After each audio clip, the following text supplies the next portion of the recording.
বিসমিল্লাহির রহমানির রহিম। আসসালামু আলাইকুম। আমি আজকে সিম, আলু আর মূলা একসাথে রান্না করব, সবজি রান্না করব। শুরু করছি।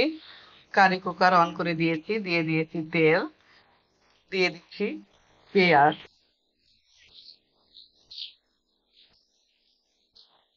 পেঁয়াজ দিয়ে দিলাম।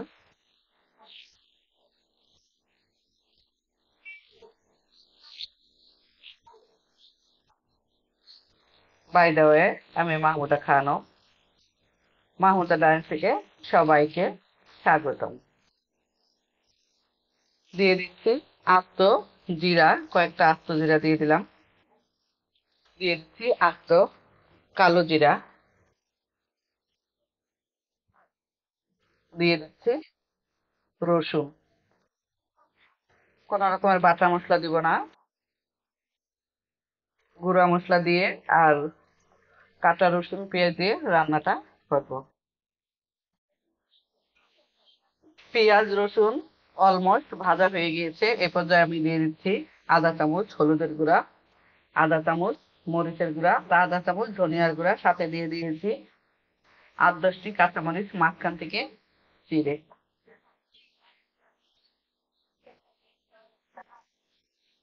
দিয়ে দিচ্ছি সামান্য পানি,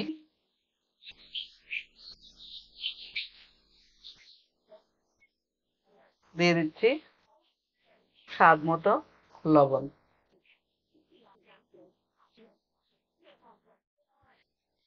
মশলাটা কিছুক্ষণ কষিয়ে নিলাম। এ পর্যায়ে দিয়ে দিচ্ছি সবজিগুলো।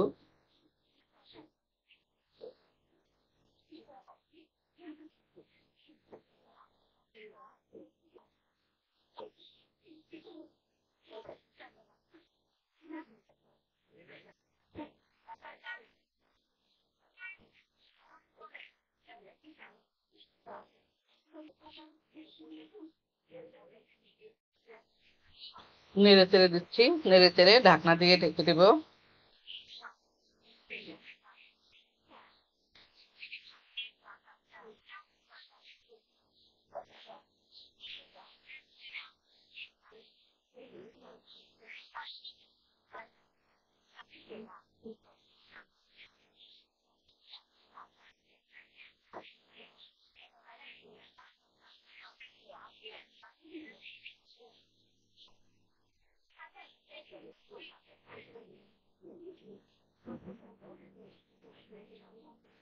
সবজিটা হাই হিটে ভালোভাবে কষিয়ে নিলাম।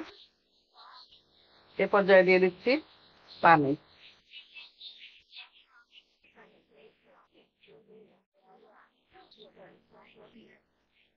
রান্নাটা অলমোস্ট কমপ্লিট। এ পর্যায়ে আমি দিয়ে দিচ্ছি ধনিয়া পাতা। ধনিয়া পাতা একটু বেশি করে দিব।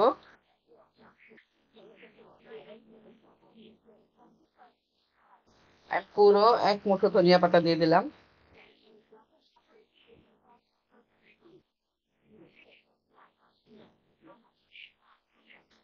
নাড়াচাড়া দিয়ে দিচ্ছি।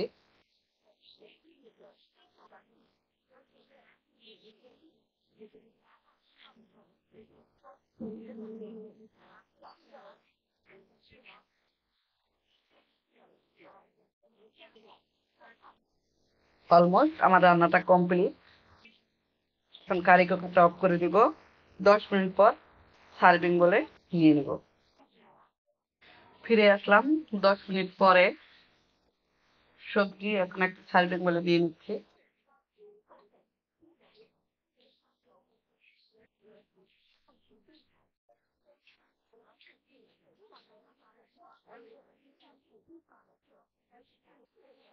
কোন রকমের বাটাবাটির ঝামেলা ছাড়াই সবজি রান্না হয়ে গেল। দিয়েছি সামান্য হলুদের গুঁড়া, মরিচের গুঁড়া, দিয়েছি ধনিয়ার গুঁড়া, দিয়েছি স্বাদ মতো লবণ, দিয়েছি জিরা, কাঁচামরিচ, সরি জিরা আর কালো জিরা দিয়ে বাগার দিয়েছি, রসুন পেঁয়াজ কেটে দিয়েছি, সবশেষে দিয়েছি ধনিয়া পাতা। দারুণ একটা ফ্লেভার বেরিয়েছে ধনিয়া পাতা, কালো জিরা আর জিরা ভাজার। গরম ভাতের সাথে ভালো লাগবে, দেখতেও খুব সুন্দর লাগছে। খেতেও আশা করছি অসাধারণ হবে।